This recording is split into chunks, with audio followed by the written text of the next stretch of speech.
मेरा नाम ज्योति है। मैं दीपक नाम के लड़के के प्यार में फंस गई थी। एक दिन वो मुझे छोड़कर भाग गया। दीपक जब से मेरी जिंदगी से गया है, तब से मुझे लड़कों की शक्ल से भी नफरत हो गई है। उसे मैंने बहुत प्यार किया, और जब वो बिना एक दिन ऐसे ही भाग गया तब मुझे लगा कि दुनिया में प्यार नाम की कोई चीज नहीं होती है। अब मैं जैसे बिना दिल वाली इंसान बन गई हूँ। मुझे कुछ भी महसूस नहीं होता है, क्योंकि अब मुझे लगता है कि इससे बड़ा मेरी लाइफ में अब क्या होगा। इसलिए आज मेरे पापा मम्मी के बोलने पर मैं तैयार हो गई एक लड़के से शादी करने को। पापा का बोलना था कि एक बार उस लड़के से मिल लो। मैंने मना किया, क्योंकि जिसको मैं इतने सालों तक साथ में रहकर नहीं पहचान पाई, तो अब एक छोटी सी मुलाकात से एक अजनबी को क्या पहचान पाऊंगी।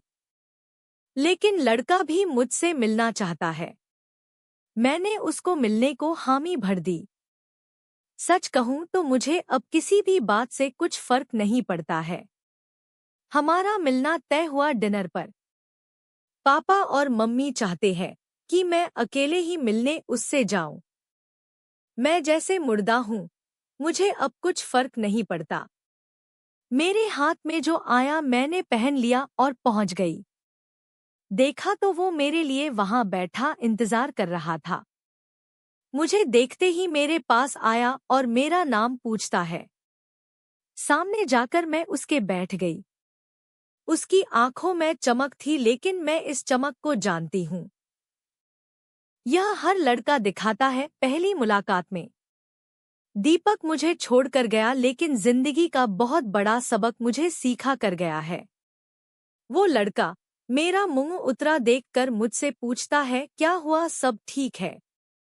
मैंने भी उसे जवाब दिया, मेरी थोड़ी तबीयत खराब है। फिर वो बोला कि आप फिर आज क्यों मिलने आई, हम फिर कभी और भी डिनर कर सकते थे। बात तो वो अच्छी कह रहा था, लेकिन अच्छी बातें लड़कों की कितनी जल्दी बदल जाती है, इसका अंदाजा मुझे अब अच्छी तरह है।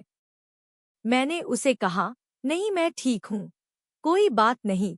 खाना मेरी पसंद का ऑर्डर किया। फिर अचानक उसको किसी का फोन आया, और जब फोन पर उसने बात की तो मैंने तय कर लिया कि अब मैं इससे शादी नहीं करूँगी। फोन पर उसने अपना नाम बताया सामने वाले को, और यह वही नाम था जिसे मैं अब कभी सुनना नहीं चाहती थी।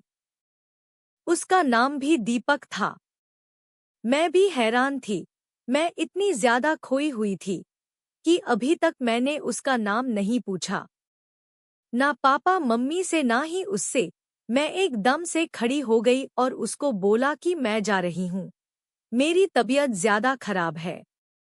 वो जैसे घबरा गया, मुझसे बोलता है कि मैं छोड़ देता हूँ आपको गाड़ी से, पर मुझे अब उसके मुंह से कही हर बात कांटे की तरह चुभ रही थी। उसको बिना जवाब दिए मैं वहां से चली जा रही थी।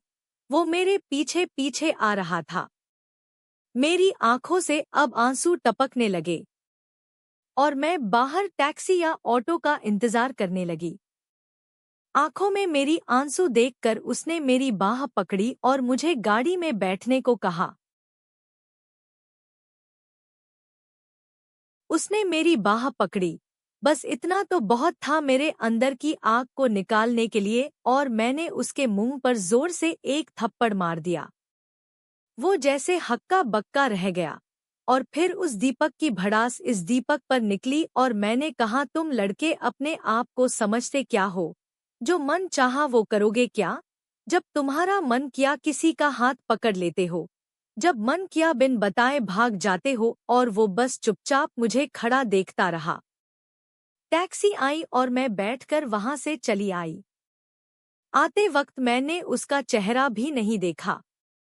अपने कमरे में आने के बाद 1 घंटा में और रोई। मैंने ये बात पापा मम्मी को नहीं बताई कि डिनर में क्या हुआ। दूसरी सुबह मम्मी की आवाज आई, उठ दीपक अपने पापा मम्मी के साथ आया है, और उसने कल तुमसे मिलने के बाद शादी के लिए हाँ कर दी है। मैं सोच में पड़ गई कि मैं कल उसे थप्पड़ मारा और क्या क्या कहा भी। खैर मैं नीचे आई। दीपक के पापा मम्मी और मेरे पापा मम्मी सब लोग खुश थे। दीपक मुझे देखकर मुस्करा रहा था, मैं भी मुस्करा दी। फिर हमारी शादी हो गई। दीपक एक अच्छा बेटा ही नहीं, बल्कि एक अच्छा पति भी रहा। मैं दीपक के साथ खुश थी। अब मुझे समझ आ गया था कि सभी लड़के एक जैसे नहीं होते। कोई धोखा देता है तो कोई रिश्ता कायम रखने में खुद को समर्पित कर देता है। ये कहानी आपको कैसी लगी प्लीज कमेंट करेंगे। धन्यवाद।